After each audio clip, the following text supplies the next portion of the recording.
बोले राधे कृष्ण। ओ आँख तेरी बोले राधे कृष्णा, सांस तेरी बोले राधे कृष्णा, तेरी बोले राधे कृष्ण सांस तेरी बोले राधे कृष्ण। ओ जय जय राधा रमण हरि बोल, जय जय राधा रमण हरि बोल, जय राधा रमण हरि बोल, जय जय राधा रमण हरि बोल, जय राधा रमण हरि बोल, जय जय राधा रमण हरि बोल, जय राधा रमण हरि बोल, जय जय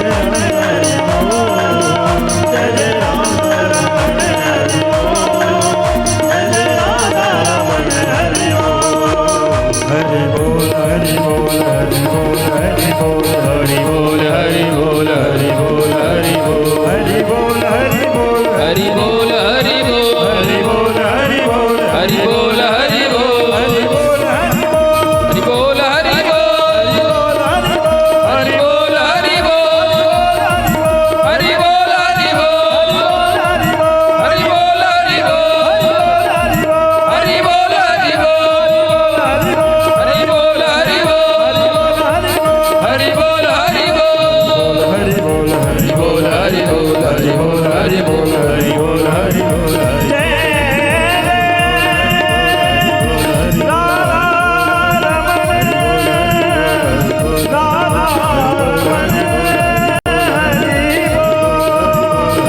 जय राधा रमण राधा रमण हरि बोल, जय रमण जय जय राधा रमण हरि बोल, जय जय राधा रमण हरि बोल। बोलो वृंदावन बिहारी लाल की जय हो।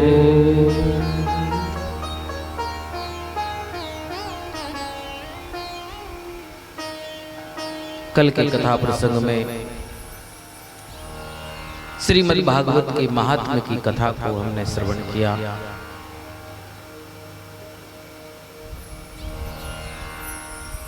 कल की कथा भागवत की महिमा की कथा है।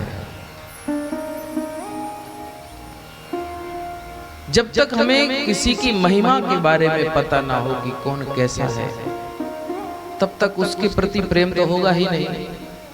उसके बारे में जानना तो पड़ेगा पहले। तो श्रीमद् भागवत के महात्म्य की कथा जो है ना, ये महिमा की कथा है, श्रीमद् भागवत के महत्व की कथा है। जाने बिन न होय प्रतीति, और बिन प्रतीति होय नहीं प्रीति।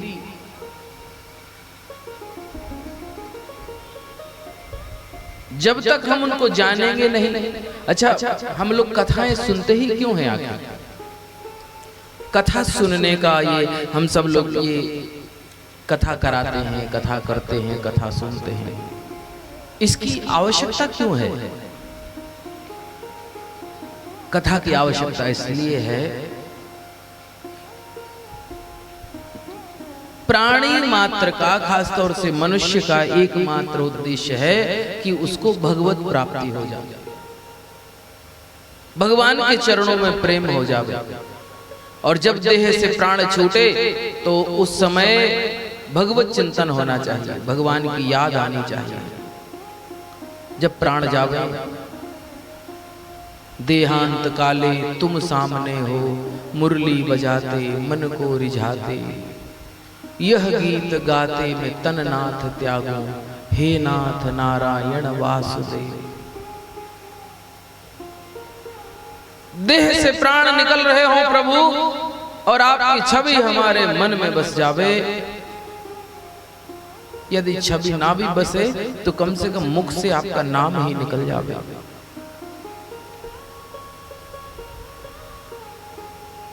परंतु कहते हैं मुख से आखिरी में वही चिंतन निकलता है, हमारे दिमाग में मरते समय वही चिंतन चलता है जिसका अभ्यास आपने पूरे जीवन भर किया होगा। जो काम आपने जीवन में सबसे ज्यादा किए होंगे वह काम, वह याद आपको मरते समय आती है। और एक बहुत बड़ा सिद्धांत है कि अंते मति सो गति। अंत में जीव मात्र की जैसी मति होती है, जैसी बुद्धि होती है, वैसे उसके अगले जन्म में गति हो जाती है। तो यदि हमने मरते समय भगवान का नाम न लिया और संसार की याद बनी रही तो फिर हमें संसार में वापस आना पड़ेगा। जिसकी याद करते करते मरते हैं हम उसी की योनि में अगले जन्म में पहुंच जाते हैं। तो भैया जीवन भर अभ्यास तो करना पड़ेगा कि मरते समय हमें भगवान का नाम याद आ जावे, वरना व्यक्ति को तो समय ही नहीं है।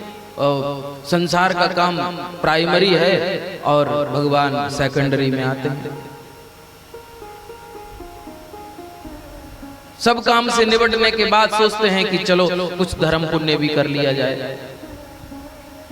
सब काम से निपट जाए तब भगवान की याद आती कि चलो अब भगवान का भी भजन कर लेते हैं। काम सारे निपट गए, अब भगवान को भजन कर लेते हैं।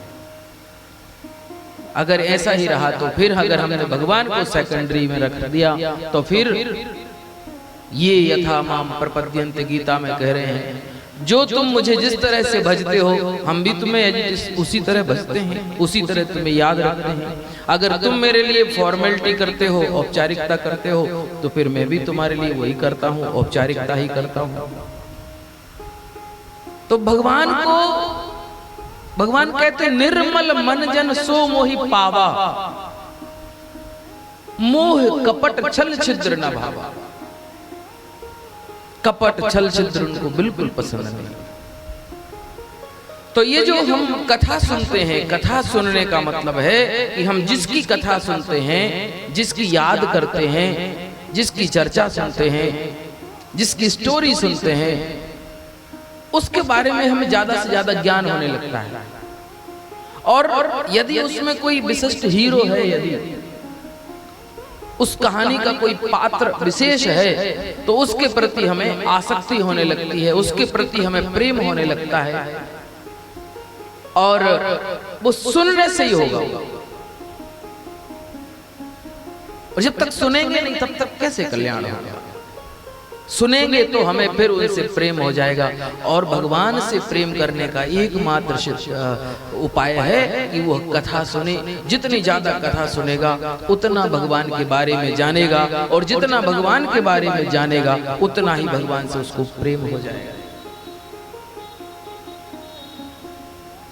ये भगवान की विशेष महिमा है, कथा की विशेष महिमा है। और कथा महाराज जीवन में समस्त प्रकार की विपत्तियों से जीव को छुटकारा दिलाती है। समस्त प्रकार की विपत्तियां जीवन से हट जाती हैं महाराज, ये कथा की महिमा है।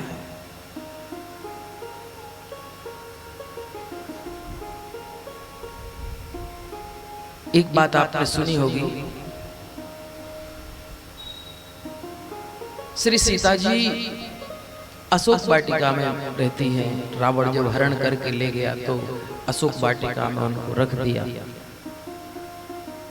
और प्रतिदिन आकर के रोज रोज डराता है उनको, तुम मेरी बात मान जाओ, तुम मेरी पत्नी हो जाओ, तुम मेरी रानी बन जाओ, मंदोदरी आदि रानियों को तुम्हारी दासी बना देंगे, तुम मेरी बात स्वीकार कर लो। पर तृण तिनके की ओट लेकर सीता जी कभी आंख नहीं मिलाती रावण से। रोज रोज धमकी देके जाता है। एक दिन तो धमकी देकर के 1 महीने में यदि तुमने मेरी बात न मानी तो तुम्हारा सिर काट डालूंगा। सोचो जरा कितना कष्ट पाती थी माता लंका में। महाराज रात्रि भर आकाश की ओर देखती रहती थी माता।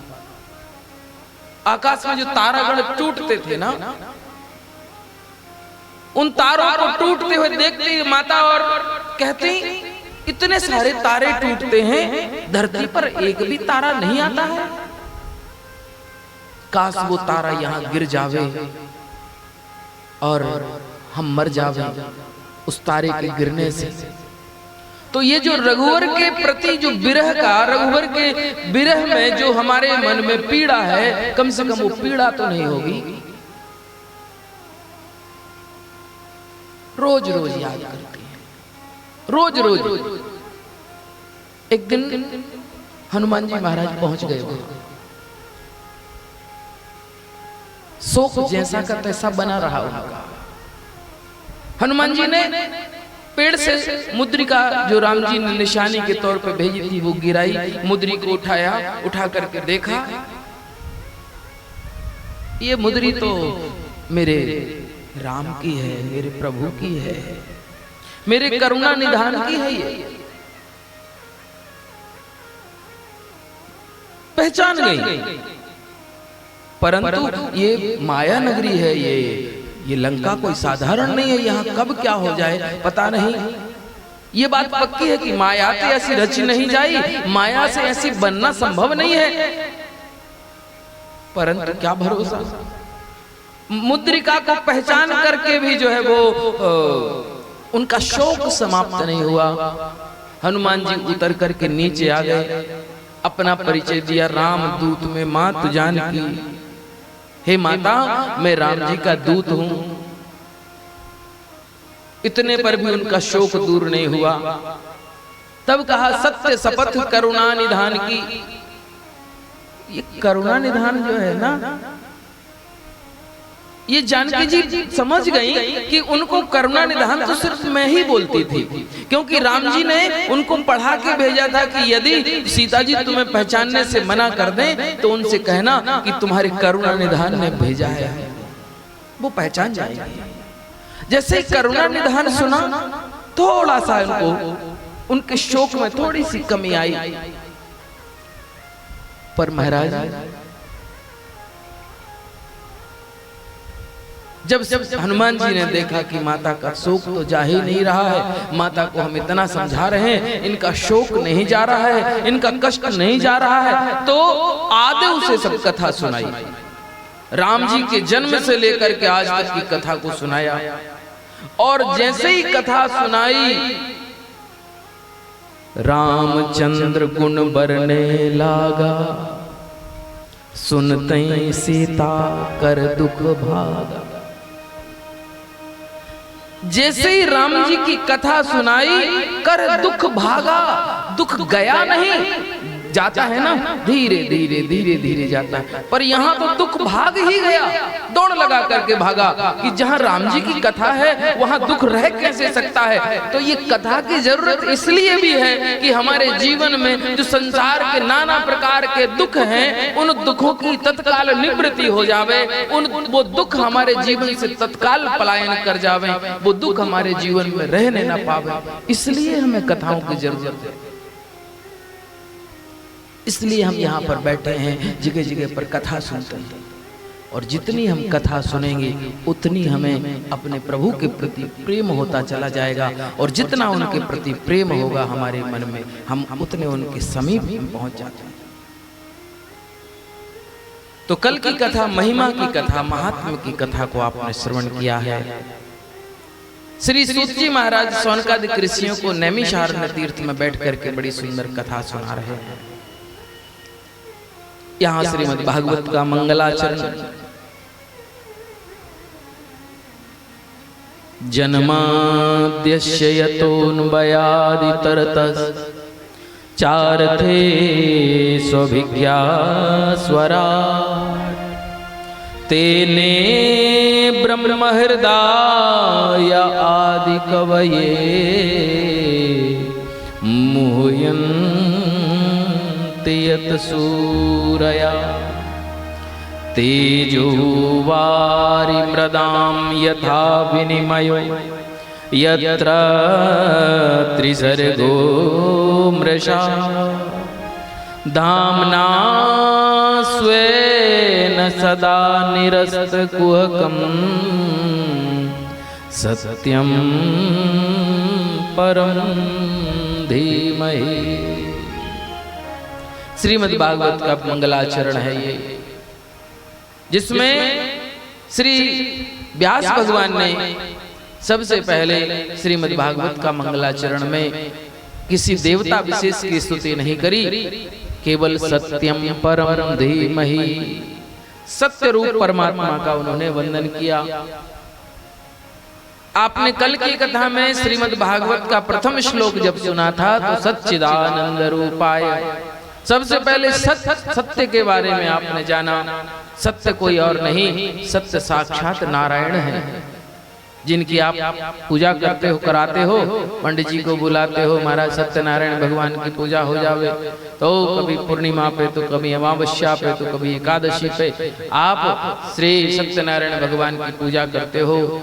सत्यनारायण कोई और नहीं, हमारे जीवन में जो हम सत्य का आचरण करते हैं वही सत्यनारायण भगवान है। तो यहाँ कह रहे हैं जिससे इस जगत की सृष्टि, स्थिति और प्रलय होते हैं। जन्माद्यस्य जन्मादि अस्य, जन्म लेना मतलब इस संसार को बनाना, और फिर इस संसार का पालन करना, और फिर संसार को लय कर लेना। जन्माद्यस्य, जिनके कारण से, क्योंकि वो सभी सद्रूप पदार्थों में अनुगत हैं भगवान, और असत पदार्थों से पृथक है। वह जड़ नहीं है, भगवान चेतन है, परतंत्र नहीं है, बल्कि स्वराट है, स्वयं प्रकाश है, किसी के अधीन नहीं भगवान। अगर भगवान किसी के अधीन होते हैं तो भगवान अपने भक्त के अधीन होते हैं। भगवान ने कहा है अहम भक्त पराधीन, मैं भक्तों के पराधीन हो जाता हूँ। भक्त मेरे, कहते हैं जब कोई बहुत अनन्य भक्ति करता है भगवान की, तो भगवान कहते हैं, गीता में कह रहे हैं, अनन्याश्चिन्तयन्तो माम ये जना पर्युपासते तेषां नित्याभियुक्तानां योगक्षेमं वहाम्यहम्। जो अनन्य भाव से मेरा चिंतन करता है उसके समस्त योग और क्षेम का वहन मैं करता हूं, उसको फिर कुछ करने की जरूरत नहीं है, उसका पूरा ख्याल मैं रखता हूं। जिमी बालक राखे महतारी, जैसे छोटा सा बच्चा है तो उसका पूरा ख्याल मां रखती है, क्या कर रहा है, कहां जा रहा है, भूख लगी होगी, प्यास लगी होगी। कल एक छोटी सी बच्ची थी यहाँ पर, खेल रही थी, घूम रही थी यहाँ, तो वो जहां जहां जा रही थी उसकी मैया, उसका मन नहीं लग रहा था, तुरंत वही नजर जा रही थी कथा में, कहा छोटे सा बच्चा है, कहीं गिर ना जाए, कहीं कुछ ना हो जाए। एक एक चीज का ख्याल रखती, जैसे माँ अपने छोटे से शिशु का, अपने बच्चे का। और यदि हम भी भगवान के बच्चे बन जाए, हाँ, तो फिर भगवान तो हमारा उसी तरह से ख्याल रखेंगे। देखो, एक बंदर का बच्चा होता है, बंदर का बच्चा जन्म लेता है ना, और जन्म लेने के बाद उसकी माँ जहां जाती है ना, तो अपने बच्चे को छाती से लगा करके जाती है। ममता उसके अंदर भी है, पर उसमें परिस्थितियां थोड़ी अलग है।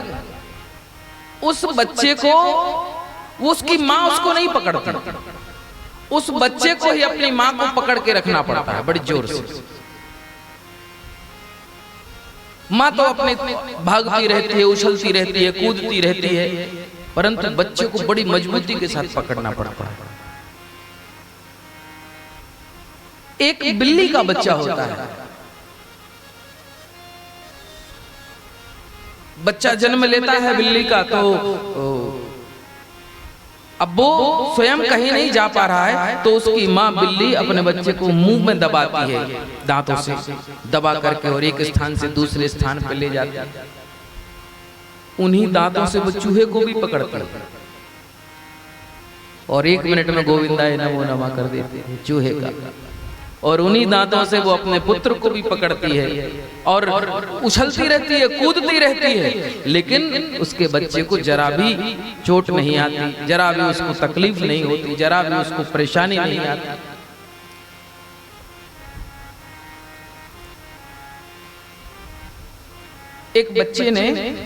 एक पिता ने अपने बच्ची को कहा कि चलो बेटा मेरी उंगली पकड़ लो, कहीं जा रहे थे, मेरी उंगली पकड़ लो और चलो मेरे साथ। तो वो कहती नहीं पिताजी, मैं आपकी उंगली नहीं पकड़ रही हूँ, आप ही मेरा हाथ पकड़ लीजिए। बोले क्यों? बोले मैं तो हो सकता है कि आपकी उंगली छोड़ भी दूं, कहीं मुसीबत आ जाए, कहीं परेशानी आ जाए, हो सकता है कि मैं आपकी उंगली छोड़ भी दूं, परंतु आप मेरा हाथ नहीं छोड़ोगे, चाहे कितनी भी बड़ी मुसीबत क्यों ना आ जाए। तो भगवान के प्रति हमें समर्पित होना है, भगवान के प्रति हम उनके छोटे से बच्चे बन जावे कि प्रभु हमें अपने बारे में नहीं पता, आप तो स्वयं अपने हिसाब से देखो मेरे लिए क्या अच्छा है। तो भगवान भक्तों के पराधीन हो जाते हैं। जहां भक्त मेरो पग धरे तहां धरूं मैं हाथ, और पीछे पीछे लगो फिरूं कबहू न छोड़ूं साथ। भगवान अपने भक्त का बहुत ख्याल रखते हैं, बशर्ते हमें उनके प्रति अनन्यता कितनी है। यदि हम उनके प्रति अनन्य भाव से जुड़ते हैं, अनन्य का मतलब जानते हैं? अनन्य का मतलब होता है उनके अलावा कोई अन्य है ही नहीं। नान्यम जाने नहीं वो जाने न जाने, अन्य को नहीं जानते, उसको अनन्य कहते हैं। अनन्य को अनन्यता होनी चाहिए, एक होना चाहिए, एक ही ध्यान होना चाहिए। हाँ,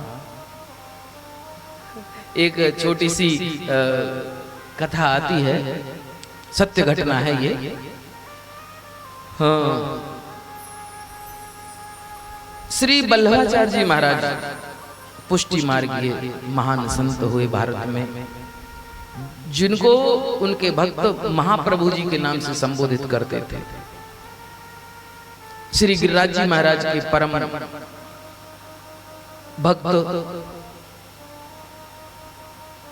कभी राजस्थान की यात्रा करें हैं आदि तो नाथ द्वारा है उदयपुर में श्रीनाथ जी महाराज विराजमान है। बड़ा दिव्य स्थान है वो ठाकुर जी का।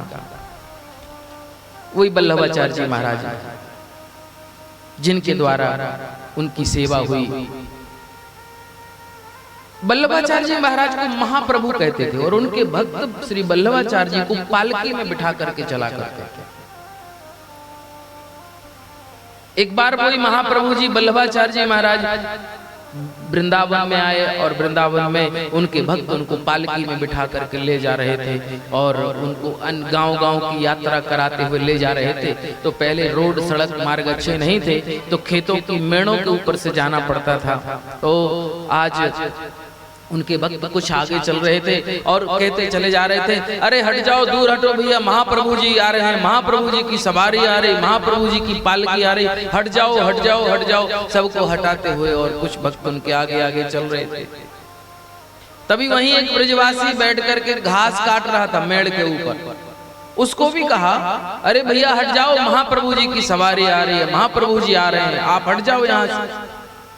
तो वो घास काटते काटते कहने लग गया, कौन महाप्रभु, कहाँ के महाप्रभु, हम नहीं जानते किसी महाप्रभु को। अरे तुम महाप्रभु को नहीं जानते?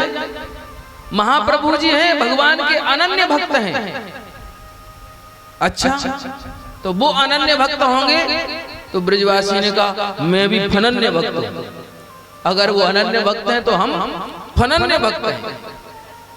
और जैसे ही फनन्य भक्त कहा तो महाप्रभु जी ने पालकी में बैठे बैठे सुन लिया। इसने कहा कि अगर महाप्रभु जी अनन्य भक्त हैं तो हम भी कोई साधारण नहीं, हम भी कोई कम नहीं, हम भी फनन्य भक्त हैं। महाप्रभु जी ने कहा, भैया पालकी जरा नीचे उतारो तो सही। पालकी नीचे उतारी, महाप्रभु जी श्री वल्लभाचार्य जी महाराज उस ब्रजवासी के पास गए और ब्रजवासी से कहा कि भैया अभी तुमने कहा कि अगर महाप्रभु अनन्य भक्त हैं तो हम भी फनन्य भक्त हैं, तो ये बताओ फनन्य भक्त किसको कहते हैं, क्या मतलब होता है फनन्य भक्त का। तो उस ब्रजवासी ने कहा पहले आप बताओ अनन्य भक्त कायसों के वे, कौन सो के वे अनन्य भक्त। तो महाप्रभु जी ने कहा जो कृष्ण के अलावा शिव को ना जाने, दुर्गा को ना जाने, भैरव को ना जाने, राम को ना जाने, किसी को ना जाने, सूर्य को ना जाने, गणेश को ना जाने, किसी अन्य को जानता ही नहीं है, उसको अनन्य कहते हैं। बोले अच्छा, तो बोले अब तुम बताओ फनन्य किसको कहते हैं।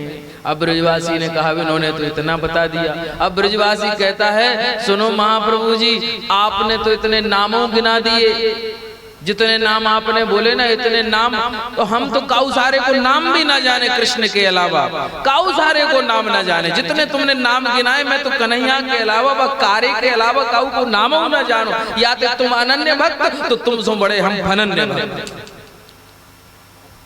ना अन्य जाने नहीं वो जाने न जाने, जो अन्य को जानता ही नहीं उसको अनन्य भक्त कहते हैं। महाराज ऐसी स्थिति है ठाकुर जी की भक्ति में। तो भगवान स्वयं प्रकाश हैं, स्वराट हैं, वो परतंत्र नहीं है किसी के, परंतु भक्तों के लिए वो पराधीन हो जाते भक्तों के। जो ब्रह्मा अथवा हिरण्यगर्भ नहीं है,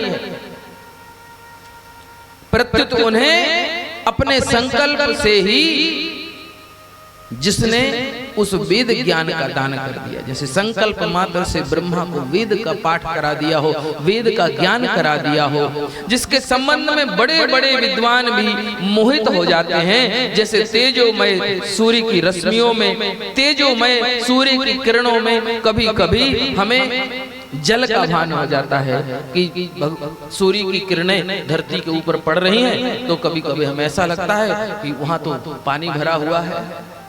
सड़क के ऊपर जाते हैं ना, अभी गर्मियों में तो खास तौर से दिखाई देता है, दूर तक दृष्टि पसारते हैं तो ऐसा लगता है सड़क गीली है, आगे पानी भरा है लगता है, लेकिन जब हम वहां पहुंचते हैं तो पानी नहीं दिखाई देता है।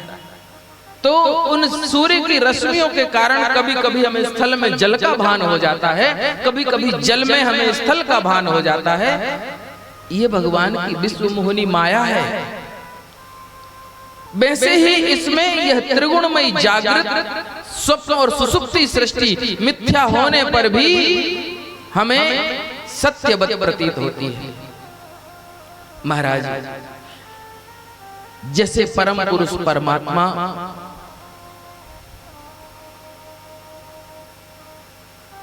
उन परमात्मा ने अपनी ज्योति से सर्वदा और सर्वथा माया और माया से पूर्णतः मुक्त रहने वाले परम सत्य स्वरूप परमात्मा है।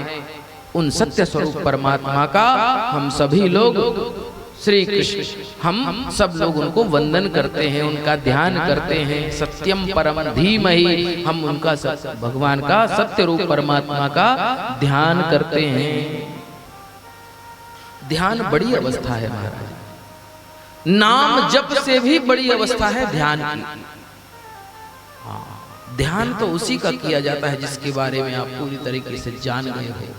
हाँ, आप कभी कहीं बाहर रहते हो, हम कहें कि श्री राम हाइट का ध्यान करो, आप कभी आपने देखा ही नहीं श्री राम हाइट को,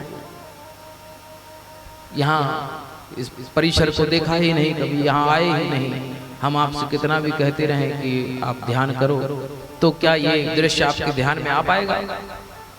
नहीं आ पाएगा। किसी विषय का किसी नाम सुना है आपने, नाम जब अलग है, जिसको आपने देखा ही नहीं उसका नाम जप सकते हो आप। ये श्री राम हाइट बोल सकते हो, परंतु वो ध्यान में नहीं आ पाएगा। ध्यान में कब आएगा? जब आप यहाँ आ चुके हो। तो जो परमात्मा के अपने चित्त में लगातार चिंतन करते करते और भगवान की वह दिव्य माया से भगवान अपनी ही, भगवान कहते हैं जो जान हो प्रभु दे जनाई और जानत तुम्हें हो जाई।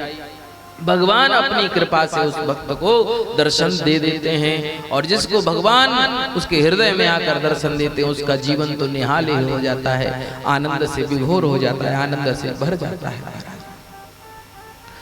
आगे के श्लोक में श्रीमद् भागवत को परम धर्म के बारे में बताया। श्रीमद् भागवत परम धर्म है। धर्म प्रोजित कई दवोत्र परमो निर्मत्सराणाम सताम वेद्यम वास्तव मत्र वस्तु शिवदम तापत्रयोन्मूलनम।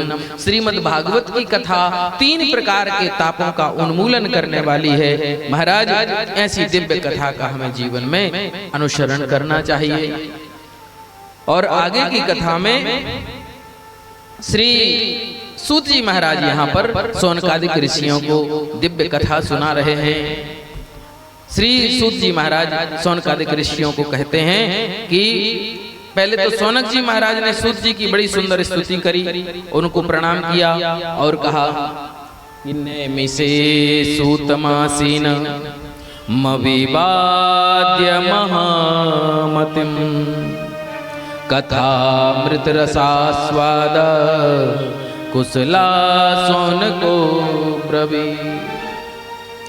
त्वया खलु पुराणानि सेतिहासानि चानघ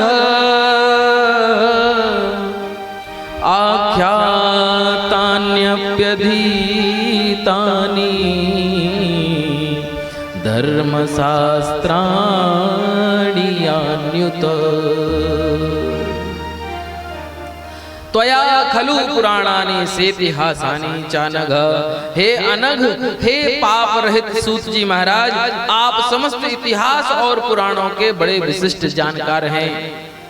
भगवान, आप कृपा करके हमें सुंदर सुंदर कथा को सुनाइए, ऐसी कथा को सुनाइए जो धर्म शास्त्र युक्त हो। आप हमें वह कथा सुनाइए। हमारे मन में कुछ प्रश्न हैं, उन प्रश्नों का आप कृपा करके उत्तर दीजिए। श्री सूत जी महाराज ने, श्री शौनकादि ऋषियों ने सूत जी महाराज से 6 प्रश्न पूछे हैं। महाराज, तत्र तत्राम जसायुष्मन् भवता यद विनिश्चितम् पुंसामेकान्ततः श्रेयस् तन्ना संसितुमर्हसि। 6 प्रश्न। ये 6 प्रश्न बड़े ध्यान से सुनना, क्योंकि ये जो 6 प्रश्नों के उत्तर है ना, वही संपूर्ण भागवत है। 6 प्रश्नों के उत्तर ही पूरी भागवत में दिए जा रहे हैं। पहला प्रश्न है, किम श्रेयः, मनुष्य के कल्याण का साधन क्या है। दूसरा प्रश्न है, शास्त्र सारः, शास्त्रों का सार क्या है। तीसरा प्रश्न है, स्वावतार प्रयोजनम, भगवान धरती पर अवतार लेते हैं, क्यों लेते हैं, उनके अवतार का प्रयोजन क्या है। चौथा प्रश्न है, भगवान ने कितने अवतार लिए, गिनती तो होगी, 10, 20, 50, 100, कोई 10 कहते हैं, कोई 20 कहते हैं, कोई 24 कहते हैं, और कोई कहते हैं हरि अनंत, हरि कथा अनंता। तो एग्जैक्ट भगवान कितने अवतार हैं, कृपा करके यह बताइए। 5वें प्रश्न में हम जानना चाहते हैं कि जो भगवान ने अवतार लिए, उन अवतारों में भगवान ने कौन कौन सी विशिष्ट विशिष्ट लीलाएं करी हैं, वो कथा भी हमें सुननी है। क्योंकि अवतार लिया है तो अवतार क्यों लिया है, उसके पीछे का कारण क्या है, तो वह कथा भी हमको जाननी है। और 6वां प्रश्न है हमारा कि धरती पर भगवान के आने के मुख्य कारण है परित्राणाय साधूनाम विनाशाय च दुष्कृताम धर्म संस्थापनार्थाय संभवाम युगे युगे। भगवान धरती पर अवतार लेते हैं तो साधुओं का परित्राण करने के लिए और दुष्टों का विनाश करने के लिए, और आखिरी काम है उनका धर्म संस्थापनार्थाय, धर्म की स्थापना करना भगवान का मुख्य कार्य है। तो भगवान ने जो है अंतिम अवतार लिया, जो कृष्ण अवतार था, उस कृष्ण अवतार में भगवान ने साधुओं का परित्राण भी किया, दुष्टों का विनाश भी किया, और उसके बाद धर्म की स्थापना भी कर दी उन्होंने। पर प्रश्न हमारा यह है कि धर्म कोई ऐसी चीज नहीं है कि स्थापना करने के बाद काम समाप्त हो जाए। धर्म स्थापना कर दिया और काम पूरा हो गया, नहीं, स्थापना के बाद भी काम शेष रहता है। जैसे कोई पेड़ लगाया आपने, कोई पौधा लगाया, और पौधा लगाने के बाद बढ़िया आजकल चलता है ना, फलाने नेता वृक्षारोपण करते हुए फोटो खिंचाई और बढ़िया फोटो पेपर में छप गई, सोशल मीडिया पर आ गई, फलाने नेता ने इतने पेड़ लगाए, इतने वृक्षारोपण कर दिए। अच्छी बात है, पेड़ तो लगाना ही चाहिए, वृक्षारोपण बहुत आवश्यक है। कहते हैं एक मनुष्य को अपने जीवन में इतना पेड़ तो लगाना ही चाहिए, कम से कम मनुष्य को 4 क्विंटल लकड़ी की जरूरत पड़ती है। आखिरी 4 क्विंटल कम से कम लकड़ियां लगती हैं शरीर को राख बनाने में।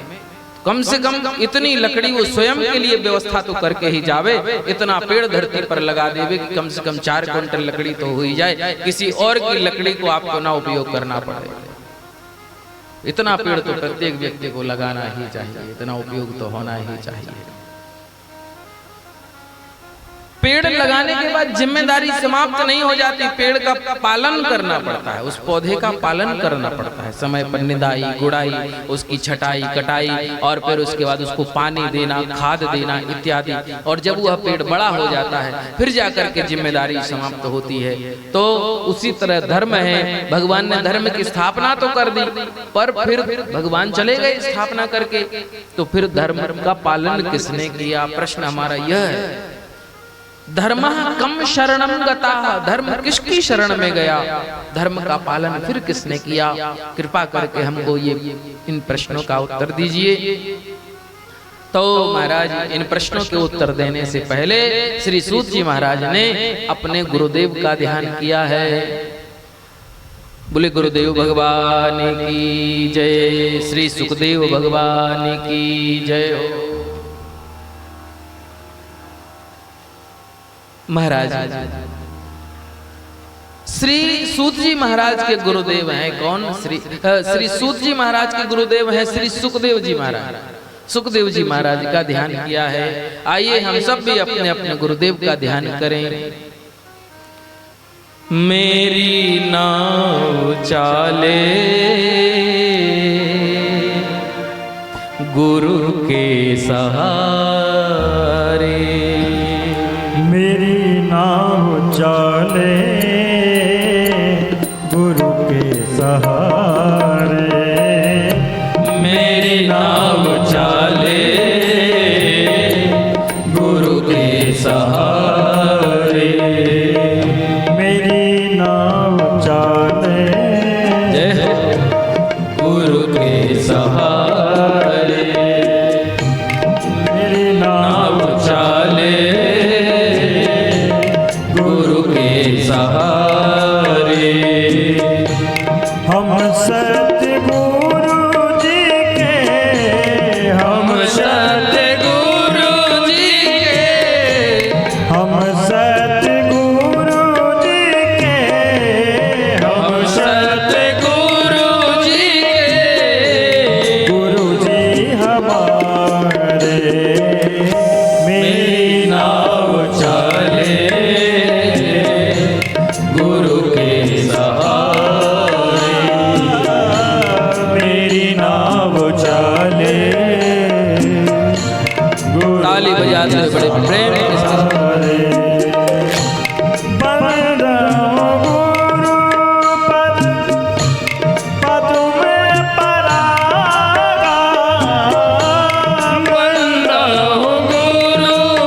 जाइए, इधर आ जाइए, पास पास में गद्दा मत बिछाओ, ऐसे ही बैठ जाइए। श्री राधे।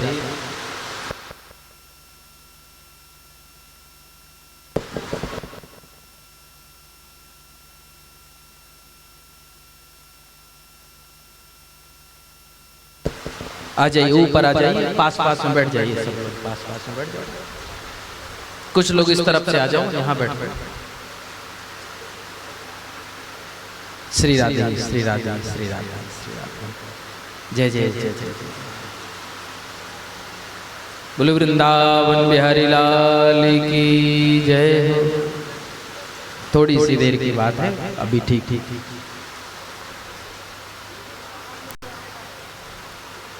ब्राजी ब्राजी।